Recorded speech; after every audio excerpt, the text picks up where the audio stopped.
Hi and welcome. I'm Kara Rollins. I'm litigation counsel here at the New Civil Liberties Alliance, and I'm joined today with my colleagues Caleb Kruckenberg and John Vecchione, as well as who I'm very happy to say is a former client of NCLA for reasons we'll discuss today, David Lopez. Those in our audience may be aware that, here at NCLA, we fight against government overreach, particularly when it violates people's civil liberties, and that extends into interest in jury trial rights, due process violations, and over enforcement in the sense that sometimes the government makes it hard for people to fight back. And this case that we're going to discuss today and David's experience has a little bit of everything that NCLA does. And I'm going to turn to Caleb Kruckenberg to kind of discuss how we got here and how the case came to NCLA and sort of set the stage for what we'll be discussing this afternoon.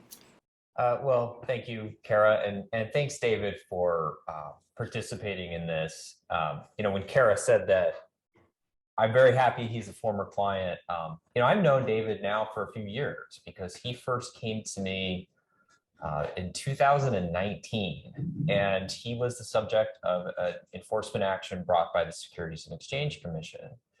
And for anybody who knows what it's like to work in an industry that's heavily regulated or has a regulator like the SEC, anytime the agency decides that you've done something wrong, whether you did it or not, it puts you in an incredibly difficult position. And essentially, David was working for a registered entity. He was a compliance officer. He did absolutely nothing wrong. He followed all the rules. And ultimately, the SEC decided that because of the industry he was working in and his interaction with other people who had arguably violated other rules, that was enough for them to go after him. And really the reason he came to us is because it is very difficult, if not impossible, for a lot of people to actually fight back against an agency. When an agency does an enforcement action, you don't get a free lawyer. There's no public defender, there's nothing like that. And legal services in these kind of cases are prohibitively expensive. And so even though David did nothing wrong, he was in a situation where it was really impossible for him to fight back against the agency and litigate his case and say, I did nothing wrong. So that's why I first connected with him. Well, I think, Caleb, you bring up an interesting point, and we'll turn to David in just a second. I found a statistic, and this is an old statistic from 2005, where a partner who at a very large and prestigious law firm that does this type of work estimated that to fight against an SEC enforcement action ranged somewhere between $100,000 and $1 million. I don't know about you. I don't have that kind of money lying around. I think most Americans don't. And that's where, when we talk about the tactics that agencies use, I think agencies know that it's prohibitively expensive to defend against these cases all the way to the end, all the way to jury trial, because, and David, I think you can speak to this, and I'd love to hear your experience and share it, is that a lot of the time, it doesn't just start with the complaint that's been filed. Sometimes you're subject to years of enforcement investigation and compliance monitoring prior to that. So the costs start racking up relatively early. And I think in total, David, by the time we got to jury trial and verdict, it was almost 10 years of investigation. Is that about right? Very close. 2014 is when the subpoena started to arrive from the SEC with respect to this matter. We received about 9 or so subpoenas between 2014 and 2017-18 range. So it was a nonstop communication with the Securities and Exchange Commission during that entire period. And then once the Wells letter came, and then we had to start thinking about the complaint or that was going to be filed. And then luckily for me and the partners that I worked with, we met you guys at NCLA, because without that, you're exactly right. We had already talked to a law firm that informed us it was going to be well over $1 million to go through the entire process. I think you should say the name of the case. Oh, it's and what a Wells letter is. That's probably true. It is SEC versus Spartan Securities. For those who are interested in seeing, the development of the case over time, we do have a case page on NCLA's website. And I encourage you to go visit that. The Wells process is sort of, and we've talked about this a little bit, it's one of the steps in the process, pre-enforcement, post-investigation, or while the investigation is still ongoing, to communicate with the SEC about what your position is and what you think happened, and go back and forth. It's meant to be a collegial type process. What we've come to find, and we see, and I think practitioners in this area would agree, is that the Wells process is just another step the agency, or a box the agency needs to check before it files the complaint. Once they've decided, I think Caleb hinted this, it seems to be once they've decided that you've done something wrong, the train keeps moving down the tracks no matter what. And so David, you talked about the subpoenas that were issued. If you could talk a little bit about, what is that like to respond to a subpoena? Do you estimate how many hours and how many documents were shared between you and the SEC during that time period? Uncountable amount of documents, it felt like, between email communications, documents associated with the matter itself. And I'm not sure how much you want to get into the actual matter, but it was significant amount of requests, significant amount of time to respond to those requests. The SEC would call continuously asking about the documents that were received. Then you go through the depositions with the enforcement official. That it must have gone through between the beginning and the end of the case, seemed like five or six depositions. So the time that it took was really exorbitant, and it really takes away from your efforts, because your requirements as a compliance officer don't stop because the SEC or Finra regulator decides to request information or talk to you about things. So you spend a lot of time doing that while you're still having to perform all the functions that are necessary to ensure compliance with securities laws and so on. So it really takes a toll on anybody that's going to have to answer it. In our case, we're a small firm, so it wasn't that I could just shop this to an associate to help me. It was me doing it, and that was really taxing on me and all my time. At what point in the process did you get a hint at what the SEC was even trying to get at? I think this is something we've talked about in the past. You get a subpoena and they ask for records, but one of the things as a regulated entity, you're under obligations to keep your books and records, and it's not unusual for the government to ask for information. How far into the subpoena process did you have an idea of that you specifically were a target, and what the theory against you was?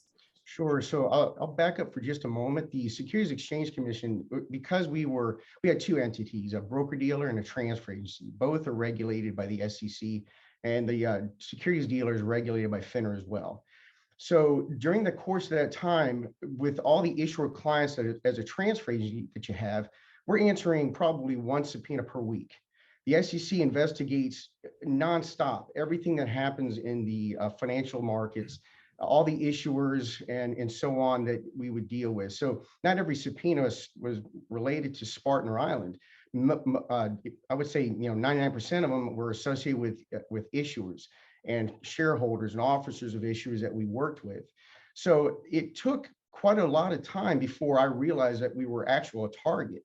I would say really towards the end, once we started going through the deposition process, that's when you know that, okay, are they looking into us, or they want to know more information about the circumstance? You really don't know. They don't tell you, of course, until right at the very end. So I think it wasn't until they told me on my last deposition before the Wells letter that I was going to be getting a Wells letters when I realized I was even involved or a target. And how far into the investigation process was that? I mean, is that years into it, or where were you? I think that one of the things that, and again, we've talked about, is a lot of folks that go through this process either don't talk about it openly or they legally can't. And for those in our audience that aren't aware of this, one of the things that the SEC extracts from you as part of a consent decree is a gag rule, is a gag order. You cannot talk about your case. It's something that NCLA is fighting on other fronts. But David is one of the few people, having been exonerated by a jury, that can actually talk about what this process is. So the more depth you can give, David, about the timing and impact would, I think, be very helpful to our audience to understand what the problem is here and the way the SEC enforces its cases. Sure. So with respect to the subpoena process, and like we were saying already, the documents going back and forth, By the time it got to the Wells response, I would say, boy, it's really difficult to say, but I would say that we were starting to try to angle ourselves to be able to battle what might be ahead. So when the SEC decided to actually send the Wells response, we were talking to legal counsel. That was also a lot of time, a lot of money spent. I would say that it's very difficult to know whether or not you're going to be a target of the matter, but once you are, then everything really tumbles. Our businesses suffer greatly once the allegations were made. We lost all our business. People they have to make a decision whether they're going to take the risk in working with you or not. And of course, it's just easier to not work with you any longer. So you're losing your business. You're dealing with the SEC matter. And it was extremely difficult for me and everybody else that we worked with. We had to let staff members go. It was very, very difficult. Well, I think that's an important point that happens, I think, across regulated entities. I mean, I've heard it from other clients I've had in the past, as well as folks who work in heavily regulated industries, that the enforcement notice or the press release saying that a complaint has been filed is often the death knell of any business. And it's that way for a lot of reasons. I mean, obviously you said people just don't want to take the risk. They don't want to work with you. And all of that happens before you ever get in front of, as we would say, an independent arbiter, whether it's a judge or a jury in your case. And that's really damaging, I think, to regulated industries. I think it's damaging to enforcement and investigation processes because we never really get to the truth of the matter. I think, John and Caleb, you've litigated in this area as well. I mean, what have you seen in terms of the impact of enforcement? Well, one of the things David said, one of the things that is really bad about this for the whole investigative process is that when you deal with the SEC enforcement people and they're not before a judge and they don't see a jury, they're completely arrogant in how they enforce it. You can't negotiate with them because you have nothing to negotiate with. And they know there's no independent tribunal. And so if you're in a criminal matter with the Justice Department, it's easier to deal with the Justice Department. You can say, well, you don't have the facts here about this. How can you make this allegation because X, Y, and Z facts are necessary? And the Justice Department will say, well, I think we have those facts, but I'm going to go talk to my people. And he goes back to his people and he says, all right, we'll drop that. We're not dropping this. You can actually talk to them because they know someone else is going to be making that.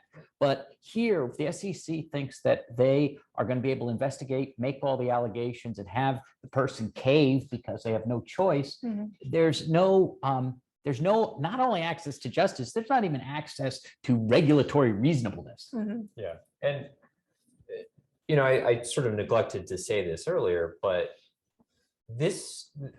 the events of this case, I think you mentioned, are from 10 years ago now. 2011 was the very start of it. And basically, some of the clients of the firm that David was working at had committed securities fraud. And we know that happened. They ended up going to prison about it. And the SEC got it in their mind that Spartan Securities, which is the firm, and David is a compliance manager, somehow messed up because these other people got away with fraud. And they should have somehow stopped it. They should have found it. That's the basic theory. And I want to interject and essentially do the SEC's job for them. That the SEC didn't find out about these relatively complex frauds that were going out on elsewhere in the market, including utilizing other market makers, other transfer agencies for 7 years, something like that. And so somehow David was supposed to figure out what the SEC with its army of attorneys and document reviewers and all of this couldn't figure out. I mean, it was at least a theme that I think when we got to trial, the jury understood. Well, it's another. They even said with no evidence that they were in cahoots. Basically, they were saying in cahoots. There's no evidence of it. And the thing is, I go back to the Justice Department. The Justice Department, when it brings cases, always has a motive, right? They do not bring cases when they can't say, here's bad guy number one. And you know what his motive is? I always go back to the South Park with the underwear gnomes, where they have this plan and the X in the middle is God. Not what I was expecting this to turn into. Yeah, exactly. But the thing is, they had no motive. So what did they do? Oh, well, they helped them create these companies and they help these sell off these companies and do all these terrible acts. And then, and what did they get from it? Did they get money? No, they didn't get money. Why were they doing this? No reason. I mean, Yeah. how do you go to a jury with the no motive story? Once again, when you think at the end of the process is a neutral arbiter, you would have a motive and you would have a reason to question even your allegations. But the whole point and the reason it's different than a criminal case is because the SEC knows it's never going to happen. They know going in, it's going to cost $1 million to go to a trial. And so that figure you gave earlier, 100,000 to 3 million, right? $100,000 is to settle. That's the you filed a charge, we'll settle as fast as we possibly can. And remember, when you settle, you're gagged, so you can never talk about it again. Right. It's to actually get to the finish line and to get to the point where they have to put up something. We have it in our head what you did wrong. Now we have to prove it. It's impossible. It's impossible for so many people, and so it's the easiest thing in the world to settle because you don't have any choice. It's you settle now and maybe get out with all of the money you have in the world, or you drag it out for a couple of years and lose all your money. Well, I think, to some of your points about, what is the real scope of the problem, or how big is this in terms of enforcement? We talk about in front of their in-house, their administrative law judges. SEC wins 90% of its cases in front of its administrative law judges. When it goes to federal court, it wins about 69%. And this is an old statistic. I think it was looking between 2010 and 2015. I have no reason to believe that that's not more or less true today than it was then. But that's an incredible statistic of just the fact that you get before a judge means that you've reduced the likelihood of being found guilty by 21%. But again, you need to have the money, the resources, all of that to do that. And those percentages, everyone should keep in mind what David said, that they have all the information. Before they ever bring a case, they're going into the offices of Spartan and Island Transfer and looking through all their documents that they have. They're allowed to go in. You can't say, oh, no, you can't come in. They have to go in, they look, they send armies of people into your business. They have everything. They have every email. They have every piece of paper. They have every note on phone calls that you have on all these matters. So they ought to be, I mean, it's kind of odd that they lose. Yeah.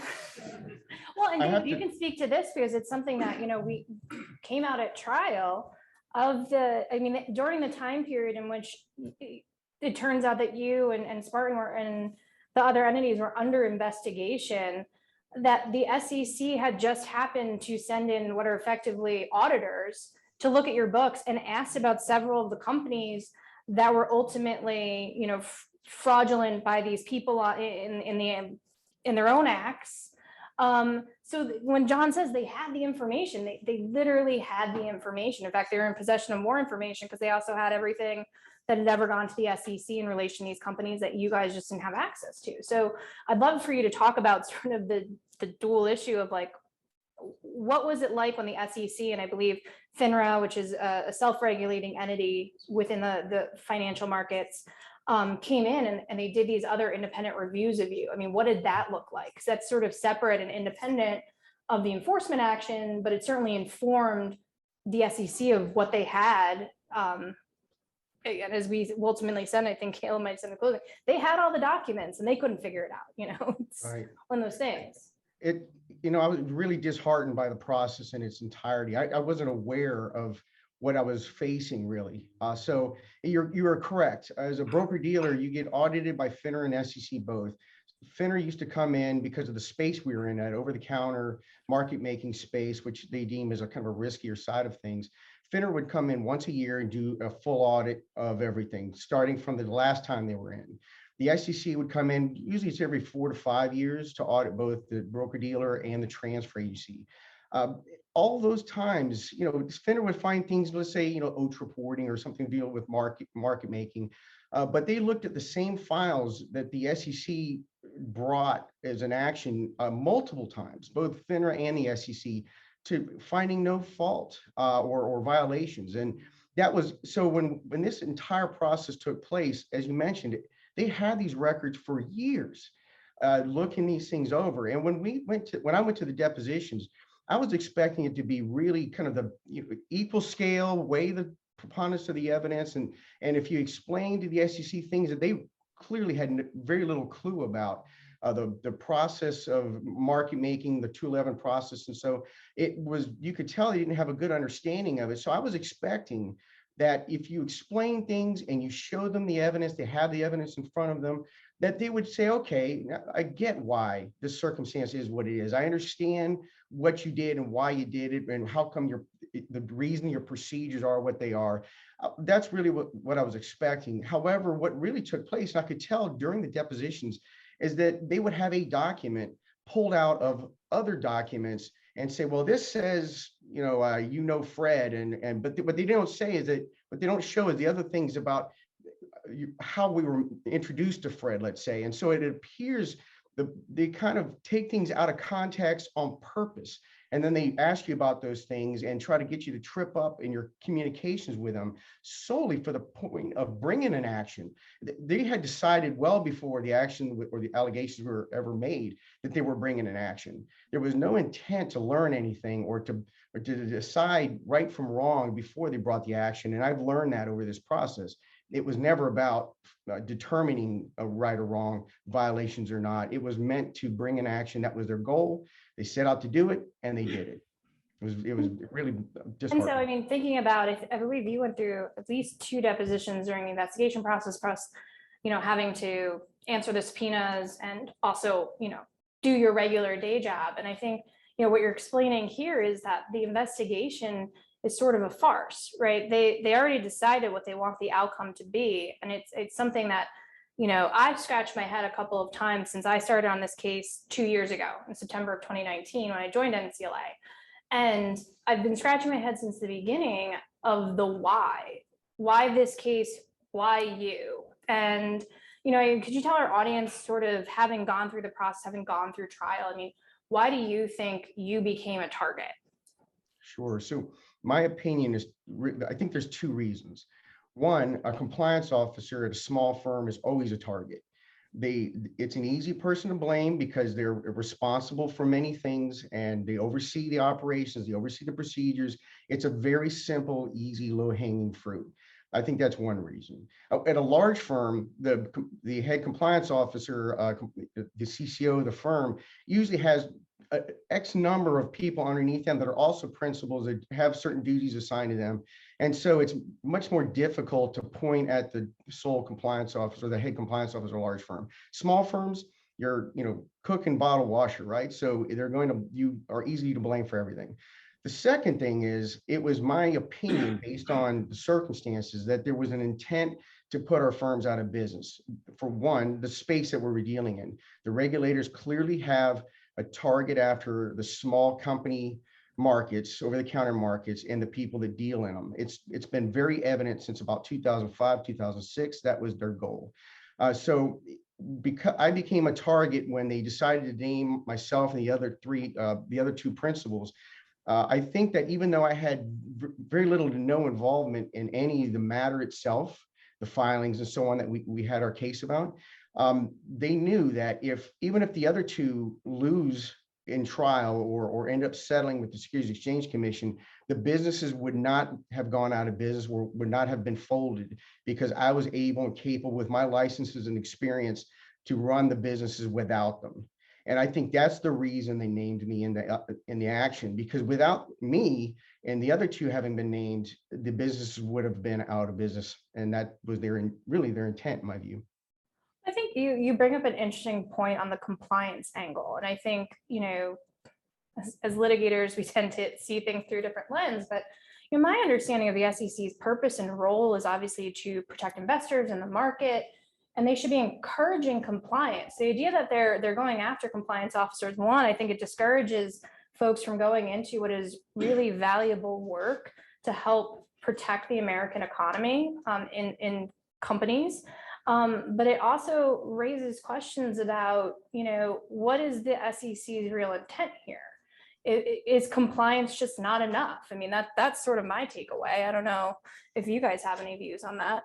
Well, I think what David mentioned is really accurate about the space they're in. So, we've heard the term penny stocks, probably all of us, but that's sort of this pejorative term that the commission likes to throw around for small cap stocks. But one of the things that I learned, I didn't really know much about this, but small cap stocks are actually pretty big companies a lot of times. Yeah. These are publicly traded companies that have sometimes tens of millions of dollars. Or my favorite fact that we learned is Walt Disney. You guys may have heard of him. Trial was in Florida, so we knew this well. Florida, yeah, I looked at maybe this one, but started as a penny stock, right? I mean, this is how small companies gain access to the market.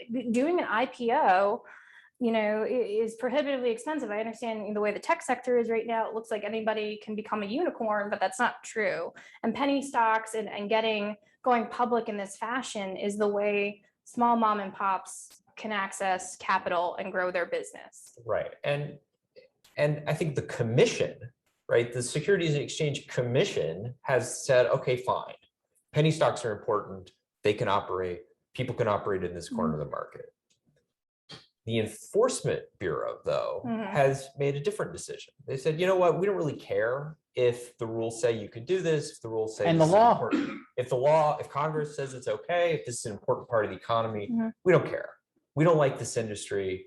We're gonna figure something out. And that's really, what we see. This is not the only instance of an enforcement action against broker dealer and penny stocks where they've just tried to find something. And I will say it's also not the only action I've seen in my career. It's not just the SEC. It sounds like we're picking on the SEC right now, but this gets replicated you can name any one of the other agencies that has enforcement. I'll name one, the FTC. Yeah, the FTC. Yeah, John and I have done a couple of FTC cases together. And the thing that you see is, again, that what the commission is saying and what the enforcement attorneys are doing on the ground are just night and day. Well, Justice John Marshall said the power to tax was the power to destroy, but the power to regulate and enforce those regulations is also the power to destroy.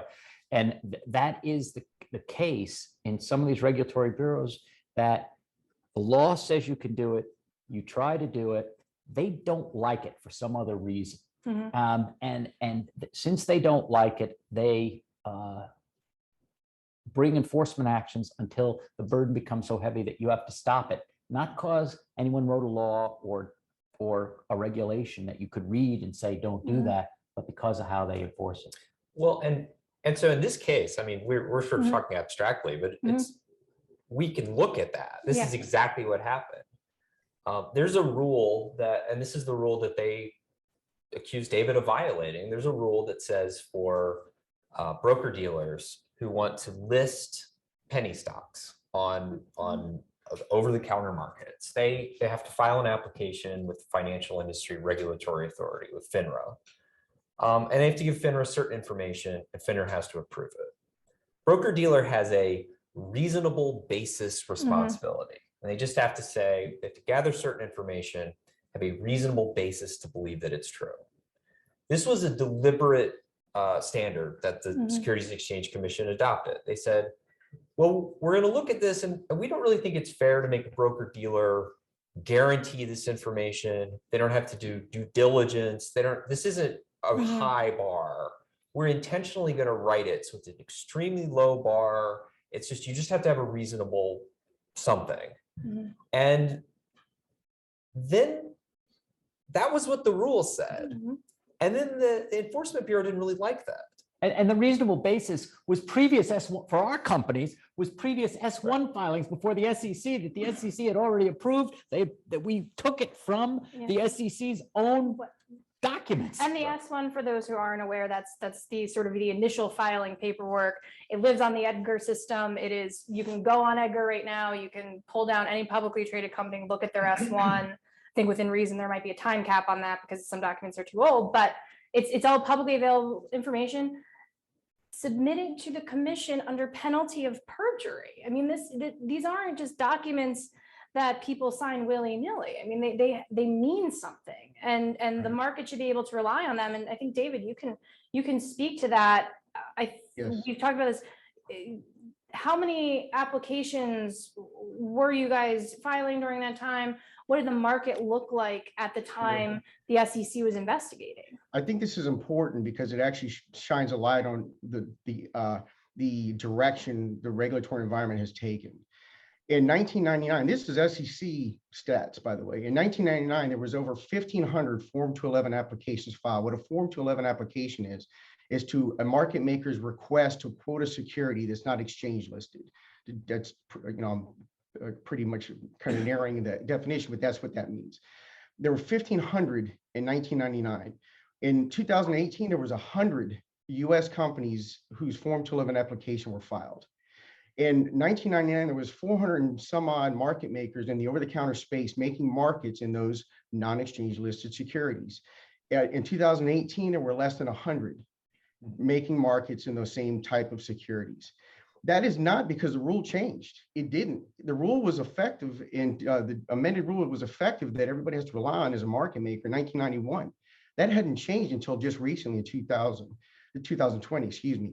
So it was enforcement that drove this change, nothing else. The rules were exactly the same for that entire amount of time. Spartan Securities, and the reason that Spartan Securities was really, I think, a target, as I mentioned, is that we were one of the premier market makers that would quote a security on the over-the-counter space. That would allow for companies that were small, non-exchange listed companies, their investors or their shareholders access to liquidity. Without a market, there's really no access to liquidity without some type of liquidating event like a merger or acquisition. So that allows for shareholders to actually do something with those shares other than hold them for eternity. So we as a market maker would file to quote these securities over the counter. And in, like I mentioned, in 2000 and the mid 90s to 2000, 2005, there were 100 market makers that would do this on behalf of over-the-counter securities. After 2005 or so, when the regulatory environment got so bad, all the market makers just stopped doing it. They didn't want to deal with the regulators. They knew it was a space that was being targeted. So that led to more companies coming to Spartan. So between 2005, 2006 to about 2018, we filed more than 1,500 applications to quote securities, both domestic and foreign, on that over-the-counter space. So we were one of less than 5 or 6 that were doing that anymore. And so really by virtue of the fact that there was very few people left, these companies that these criminals ended up bringing to the market came to us. There really was nowhere else to go. So the SEC kind of made it appear as if we were working hand in hand with them, but they were just a tiny fraction of the number of companies that we did during that time period. And how many did you reject? I think. Yeah. I mean, for the 1,500 that came in the door, how many were you guys saying, no, we're not going to file that? We only filed applications for 34 Act filing companies, those that had S1s or Form 10s and current in their filings with the Securities and Exchange Commission, or those that were trading on a foreign exchange recognized as a foreign private issuer. So we rejected twice as many, if not more, than we've ever filed. And that choice to do companies that are already publicly filing, I mean, that's a deliberate choice because there's documents signed under penalty of perjury submitted to the commission. I mean, that's sort of a choice you make from a compliance perspective, correct? Correct. Because the company, there's a criminal, it's criminal to lie to the SEC or to the public through SEC filings. So we could rely on that information that the SEC reviewed and made effective as accurate, unless we found something within those documents that led to us to determine that it wasn't accurate. That would be a different story. Then we'd have to look into it. But you can rely on that information is accurate because there's criminal penalty for them not to be accurate. So the SEC really didn't know. Even though they did their reviews, they made it effective. Everybody that bought shares in the public offering, they seemed to have no problem with that. And that all took place before our involvement to assist the shareholders in having a market to access liquidity. And David, we talked about sort of the contraction of the market of the market makers and over the counter. And you talked about kind of up until 2018, which is in the enforcement. The complaint was filed in 2019. Have you seen further contraction in providing the services of Form 211 filings? And what is the state of the market now post Spartan, Sure. after the case was filed? Sure. So with the Jobs Act, which I think was a very good act that Congress passed, I thought was going to maybe change the landscape, because you wouldn't expect that the regulatory environment would do something to contradict what the intent of Congress was, which was to allow small companies access to capital. And obviously, when you allow access to capital, it increases the requirement to have an access to liquidity on behalf of those people that are investing in these companies. However, the enforcement divisions of the regulators have not let up. They're still going after the participants that are assisting these companies trying to access this capital. So you can't, good luck finding an underwriter in a public offering of an over-the-counter space. One, the penny stock rules make it extremely difficult to sell to somebody. And two, the regulatory environment, even if you do everything right, it's so difficult to deal with that most people try to avoid it. So that it's unfortunate that that's the case, but really that is the circumstance still to this day. Then they just amended Rule 211 that is, again, what seems to be something that would assist companies access to capital and getting onto these markets, but the rules actually are more difficult. I think that the 91 rule was pretty clear, and this newest rule is kind of restricted even what the 91 rule used to kind of give you some leverage, or at least give you some comfort with. So I don't expect it to get any better anytime soon. And so I think what you're saying is interesting, and I don't know if you know this. I mean, you've worked in the space for a long time, but if we were to estimate what it would take a company financially to have gotten onto the over-the-counter market, say 10 years ago versus now, what is that difference? I mean, is this type of enforcement really shutting down access to capital for small companies? So the cost of filing a registration statement and getting onto the over-the-counter market is obviously, it became more expensive between 2010 and 2015 because of the regulatory environment. What used to be, as an example, to get your shares where you could actually settle them in the open market, it requires that they become DTC eligible. That used to be free service. The DTC would not charge for that. Clearing firms would file those applications for their broker-dealers that wanted to accept deposits and transact in those securities. Now it costs anywhere from $15,000 to $20,000 and takes a month. That's because clearing firms, again, won't touch it because they're over-the-counter securities, they're small companies, and the regulators hassle them about making securities eligible. It's the difficulty is the shareholders are really, they're the ones that suffer. In the past, E-Trade, Schwab would take deposits in over-the-counter securities in 2010, thereabouts, let's say. The reviews were simple. They rarely charge fees for the deposits. Now those same larger firms won't take deposits in over-the-counter securities at all, or they have to be trading well over $2.50, $5 a share, which is very rare for a small company. And the companies that do accept the deposits from shareholders are charging $2,000, $2,500 to do legal reviews of each deposit. So if you're a small investor, invested $5,000 into a company and it's now trading, and you want to make a deposit in order to liquidate that security, you lose half of your investment value just to get the deposit done. That's the result of the regulatory environment, nothing else. Wow. I mean, those are some stunning numbers in terms of looking at a country and small businesses that suffered so much over the past year and a half and are probably looking to raise capital and expand as best they can. So that's sort of a devastating point to highlight. I want to pivot a little bit. We talked a lot about the enforcement process, but I want to pivot to what your experience at the trial was. I mean, it was a 3-week trial down in Florida. You were with us every day. I mean, what is that like to go through a trial as, again, the target of the trial? Yeah, a very difficult process emotionally. One, you're hearing the SEC say all kind of nasty things about you the whole time that isn't true. And I don't mean personally.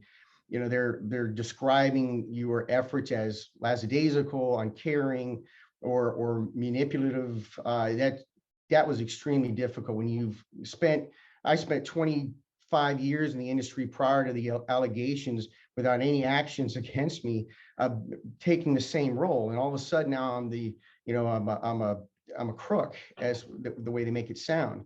That was extremely taxing on me emotionally, no doubt. The length of the trial obviously was also very difficult to go through. So that but I couldn't be happier having done it. I was giving an opportunity to run the gauntlet where others they don't get the opportunity. You know, they're killed before they get the chance to run the gauntlet. And so I couldn't be happier. I'm very, I don't even know how to describe it. If it wasn't for that opportunity the NCLA gave me, I really don't know where I would be today. It already destroyed my career completely. So I don't know how much worse it could have gotten even with my win. But at the same time, at least I had the opportunity for, I'll give you an example. I've a couple of examples. You think that you can get through this and say, okay, when I win, it'll show them, right? And but during that whole time, having clients or having companies want to hire you, it's not going to happen. Even I had an issue with even a family member who I love and respects me and loves me, where he was having some issue with a financial advisor of his. And I obviously I know the securities rules, and he was going to ask me to step in to assist him with his financial advisor to see if he's doing things right, or have a discussion with him because he's an elderly individual. And he decided not to allow me to assist him because he said, well, the last thing I want is to have the government looking at my stuff because you have a problem with the SEC. You just don't know how difficult that is to deal with. You don't expect things like that to occur when the SEC brings these actions against you, but your life is completely turned upside down.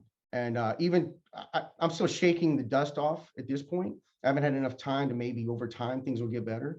But I still to this day have people tell me, well, I can't deal with you because of that action. And they don't realize I had won, because obviously everybody knows when the SEC announced that I was exonerated, they make it sound like I skated instead of it was a win in my part.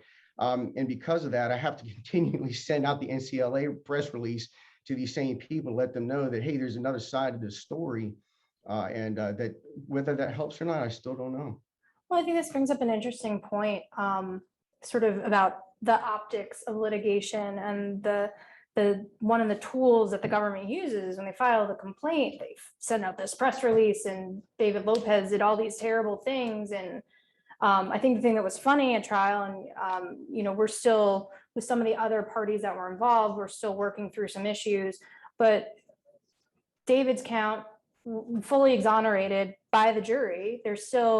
We won 13 of 14 counts for our clients. We're still For everybody. 14, 14 Everything to 14 to David's 15. gone. It was many, but everything against David is gone. And so we're now sort of dealing with that last one for the remaining parties. But if you read the SEC's press release, you'd think they won. Somewhere buried in paragraph 4 is, and David Lopez is no longer liable, and the jury. And I think it's unbelievable to see the difference in communication. And I understand it from a government marketing. I mean, they have to go to Congress and justify what they do. And one of the metrics of what they do is how many wins they have.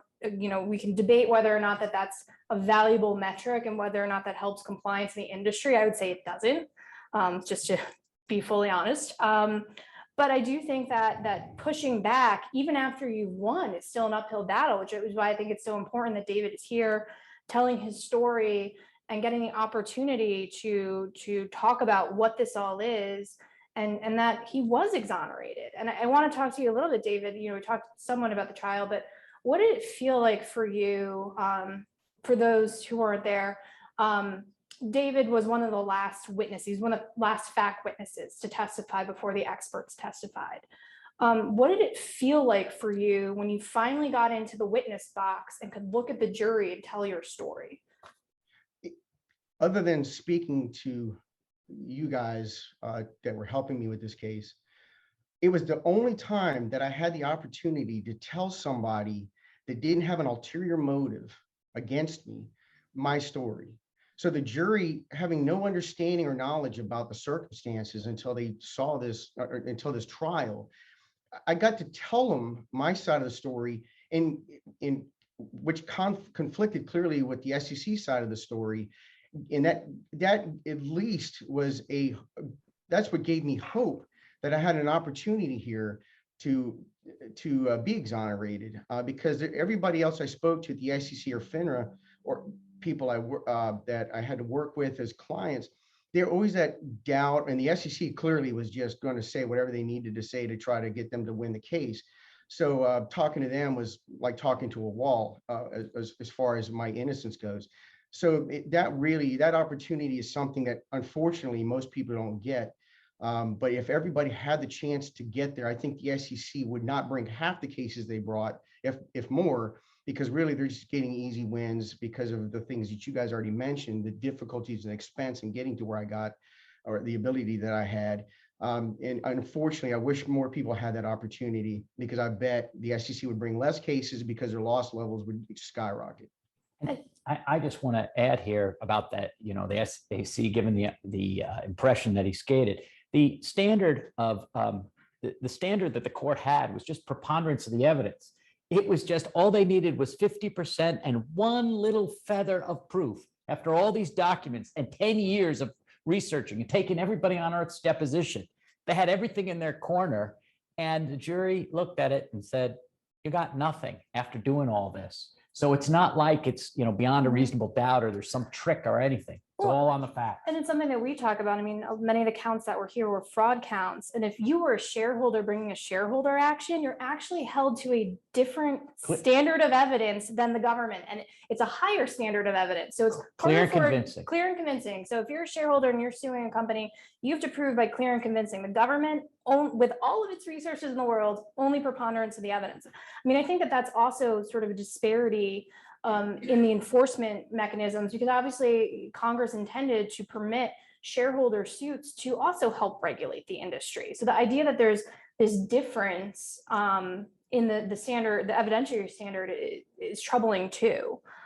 Do you guys have any other comments kind of on the trial before we get to questions? We've seen a ton of questions roll in, and we'll get to those shortly, but if you have any other comments. Well, I just want to go back briefly to one of the things we talked about, the institutional advantages. Mm-hmm. One of the things that the SEC doesn't have to do is give us exculpatory evidence, Mm-hmm. give us evidence that hurts their case. And if this is a criminal case, they would have to, but they don't have to. They don't have to tell us that they found stuff that actually means that we didn't do anything wrong. Well, and to add another little wrinkle to that, and this is where the SEC's enforcement, because they can do criminal along with DOJ, they can do civil and federal court, or they can go through their own processes. They have a rule on the books within the ALJ hearing process that I can ask for exculpatory information. They don't have to affirmatively hand it over. But if you're in a federal civil court, they don't have to hand it over, and this is all sort of, we talk exculpatory. Many of you out there might hear Brady material in the criminal context, but the SEC, depending on which route they choose to bring a case, determines what level of access you have to exculpatory evidence. And that's another sort of big problem and advantage that they retain. But the reason I wanted to mention it is because when we talked about earlier how there's this reasonable basis, and one of the things we learned is that the SEC itself had conducted on-site examinations, looked to these very specific files and said, we don't have any problems with them. That's not stuff that the SEC told us. Yeah. We found that out. That's exculpatory evidence that we discovered on our own that the SEC tried to hide from us. And it's that kind of tactic, right? That's how they litigate the case. That's how they play games. But when we got in front of the jury, there was no doubt in my mind. And I say this because, I did the closing argument, and I remember looking at the jury, and I mean, you never want to say this after you do a closing before the verdict comes back, but I knew there was not a single person in that room who honestly thought that David had done anything wrong. I knew that. And the jury, obviously they came back, that's what they thought. But that's the only time you can call them out on that kind of nonsense, is when it's just normal people and they see what's happening. And I think, Caleb, you should tell the story. How'd we get a jury? How'd you get a jury? Well, the SEC for that? Yeah, they fought it. They fought it all the way. Of course they don't want a jury, right? I mean, that was one of the very first conversations I had with them. They said, no, you don't get a jury. There's no chance. This is a bench trial. We're going in front of the judge. Fortunately, the law's on our side there. The SEC can't force, if they take it in federal court, they can't force you to go without a jury. but they didn't want it. And it's obvious why they didn't want it. And they take the position, correct me if I'm wrong, but they take the position that because this is an administrative enforcement action, that you don't get a jury, even though far more is on the line than the $20 that the Constitution gives you a civil jury for. Right. Yeah. But they always take we are an administrative agency, so all our proceedings against you are special, and we don't want any of those common people deciding the facts. We do not want your peers there determining whether or not you did anything wrong. And, you know, I will say that the one thing I noticed with the jury, that when David was testifying, and I think all of you can see this listening to him today, I mean, he's incredibly sincere and thoughtful and intelligent and well-spoken, but they were rapt listening to David. I mean, they knew, I think, even I thought a little bit earlier, but again, you never want to, in trial, you never want to. They lean forward, and I knew, I was like, they understand. And having that opportunity is so huge. I think, Clay, it sounds like, and looks like we have a ton of questions coming in. And so I think fire away if David's ready for questions from the audience. Sure. Well, let's let's add on to what we were just discussing. Several questions came in and they want to know, how did you get into an Article 3 court in the first place? How do you prevent yourself from getting stuck with an ALJ? You know, was that a mistake that the SEC made? Was it something we did? Well, We're all laughing. For those who can't quite see it, we're all laughing because that's like the $1 million question in administrative enforcement. so I think NCLA has to take some credit here for this. So for those of you who don't know, there's two tracks. There's administrative proceedings, there's Article 3 federal court proceedings. NCLA has done a ton of litigation in administrative proceedings. One of our clients is Ray Lucia, who anybody who knows anything about this area knows his name, because he had a very famous challenge to part of an administrative proceeding. There's a lot of constitutional problems sort of baked into those. And that went to the Supreme Court. Went to the Supreme Court. And then, of course, when he won at the Supreme Court, his reward was that they got to start everything over again. And that's where we came in. But there's a lot of constitutional problems. And I think the agency is finally getting it through its thick skull that if it keeps bringing these suspect, constitutionally problematic administrative proceedings, we're just going to keep suing them and we're going to keep winning. And so they've started to back off, and they started to bring a lot more cases in federal court. But of course, the downside for them is that actually now they get to lose because it's a fair, you go in front of a jury and it's actually fair and they can't cheat anymore. So that's my read on it. And, you know, I'll go back to the criminal context. Prosecutors of the Justice Department, when they have a real bad guy, they're allowed to ask for a jury themselves. Like, it's not just your right, the government gets to ask, and they often do. When there's money involved, the prosecutors like to say, look at all the millions, and they like to go to a jury, and they don't want any of this penny ante law stuff getting in the way of convicting this guy if they just had a judge. So it is interesting to me that the folks with the better cases on the government side want juries, and the folks that just want to get their outcome how they want their outcome want their administrative process. Well, and I'll add on, I think one of the other aspects is what we were talking about sort of all the mechanics of getting to a consent agreement. I think that that's actually the SEC's real goal. I don't think they're necessarily set out to win cases. I think they want acquiescence. And again, they want to put them in their annual report and go tell Congress, look at what a good job we did this year. We have this many cases. And for those who aren't aware, there's about 500 enforcement cases filed every year. I mean, this is a pretty sizable amount, and that's between administrative process and federal court. But I just think that federal court is even more scary than heading into an administrative process. So I think it's just another tool to kind of bully people into settling. Do you really want to go to court? And I would say, I mean, again, it's expensive and there's other obviously considerations, but I mean, we know now, yeah, get in front of a jury. If you can get in front of a jury, get in front of a jury. And that's huge, and having that ability. But you, as the sort of other side, the party, the target, have no say where the SEC brings their case. And that's true of most administrative agencies that have these sort of multi-track enforcement processes.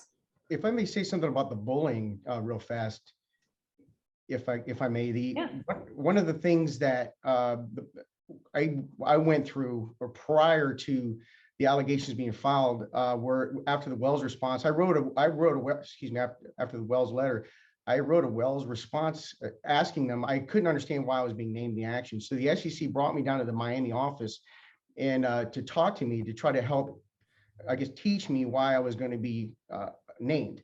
So what they did is they brought me into a conference room with about 6 or 7 SEC officials, and one of which was screaming at me, slamming his hand on the table about how horrible I was. That's how they explained to me why I was being named. And I think that's part of the bullying you just mentioned. Why not bully him and try to scare him into a consent? There's a question about Finra and its relationship with the SEC and its and the situation in this case. You said something earlier about, hey, why didn't Finra do its job and get these guys? What is Finra's job and how did they come in? Is it an agency? Is it a private organization? Is it a turtle? You know, the questions are coming fast and furious. And I'm just going to repeat the question that came offline in case it didn't get picked up by the mic, is what is Finra and what role do they play here? I mean, there was a question whether or not Finra may be a turtle, but I think generally the question boils down to what is Finra and what role do they play? Well, as we learned in the trial, Finra is whatever it wants to be to avoid getting in trouble. So Finra is a nonprofit organization, but it's semi-regulatory. It's a creature of statute. Congress created Finra, and Finra is like a baby regulator. They regulate the financial industry just like the SEC. And in fact, the SEC is in charge of Finra. If Finra does an enforcement, the SEC can review it. You can appeal to the commission. It's this sort of two-part track. But one of the real problems here in this case was Finra had reviewed all these applications and cleared them. They said, everything looks fine to us. We're the regulator, looks good. And then After of course, questions, they wrote letters back asking questions. this They is the didn't just backflow look at it, process. stamp it, and move it on. and Yeah. the SEC now is, they decided, well, that's not good enough. How dare you rely on Finra? It's not Finra's job to stop fraud or protect the markets. It's the participants' job. And they're not really the government, they're a private entity. And, it just kind of changed this way. And the way they presented it is, they're like, oh, come on, this isn't something that we have to do. And it was very unusual in this case because the jury was allowed to ask questions. I was hoping you were going to get to this, if not others. And for trial lawyers, that's pretty rare. It's terrifying. The witness is done. The jury gets to ask whatever they want. And And the judge goes to, yeah, this judge is, calls this you is, up to the side. this is the odd thing. The judge in it nowadays, I guess in the 11th Circuit, not just in Florida, everywhere in the 11th Circuit, the judge says, after you're done with all your questions and the other side's all done, they say, and does anyone from the jury have any questions? You see them scribbling down furiously, and they're handing it to the courtroom deputy, and then it's the judge is looking at it, and then you get called up to the bench to talk about them before. And we had a lawyer on the jury, so. Right. Yeah. But one of the sort of most nerve-wracking but also rewarding parts of the whole trial, I remember after a witness from Finra testified, we got pulled up, go up to the sidebar, and the question is something to the effect, wouldn't it make a lot more sense if Finra had to solve this problem, if Finra had to stop this, and why are you making it Spartan's that wasn't my problem? favorite question that the jury asked Finra. My favorite question the jury asked the gentleman from Finra was, well, like, what happens to Finra if they don't catch fraud? And I will say I was questioning this individual, and I get back to the attorney's table and I just whispered to Caleb, I said, get ready for it, it's about to be fun. And that's one of those like weird moments at trial that you have that you're like, what is about to happen? But the jury was asking questions that I decided not to ask. I didn't think I was going to get away with it. But when the jury asks, it's great. And his response was great. It says absolutely nothing. Oh no, they might lose face. I mean, that was sort of like that was well, the nothing, thing. but we might lose our reputation. And meanwhile, And- David's lost his ability Right. to practice in this area. He spent 25 years in his career. The businesses, couldn't get new clients. I mean, this is sort of the difference, where you said the David and Goliath of it all. So another question is NCLA represents clients pro bono, but not everybody can get NCLA. Is this an area where public defenders have a role to play? Do folks in David's position have the ability to get represented if they don't happen to land NCLA as their attorneys? No, and that's, the SEC knows it and they exploit it, and that is really, that's how it's gotten so bad, is that the SEC knows it. They know you can't afford to fight it. They know a lot of people, especially in small companies, mid-sized companies like David's company, there's just nothing you can do, and that they can just push you around. I don't know what the solution is, but I think it takes really brave people like David to risk it all in a lot of sense and say, I'm not going to cave no matter what. I'm going to fight it, because when I win, that's one more step. That's hopefully that makes them question what they're doing in the future. Yeah, and I think that that's one of those things that if the case is brought criminally, you have the right to an attorney. I mean, that's protected by the Constitution.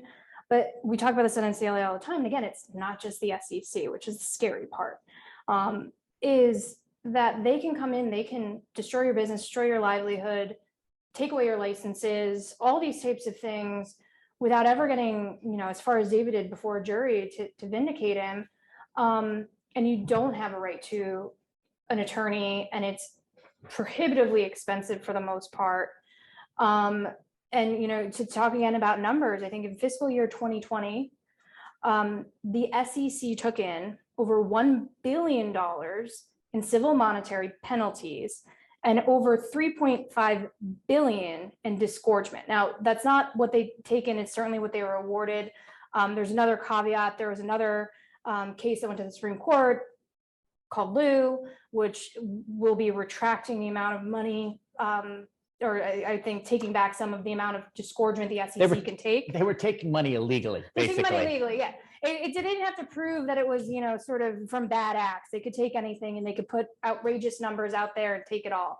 The SEC in an 8-1, or that's the Supreme Court, an 8-1 decision said, no, you can't do that. You need to prove the money you're seeking disgorgement cannot exceed the penalty or the amount of ill-gotten gains, the bad money, if you will. So you'll see those numbers, at least on the disgorgement side, I think, drop over time.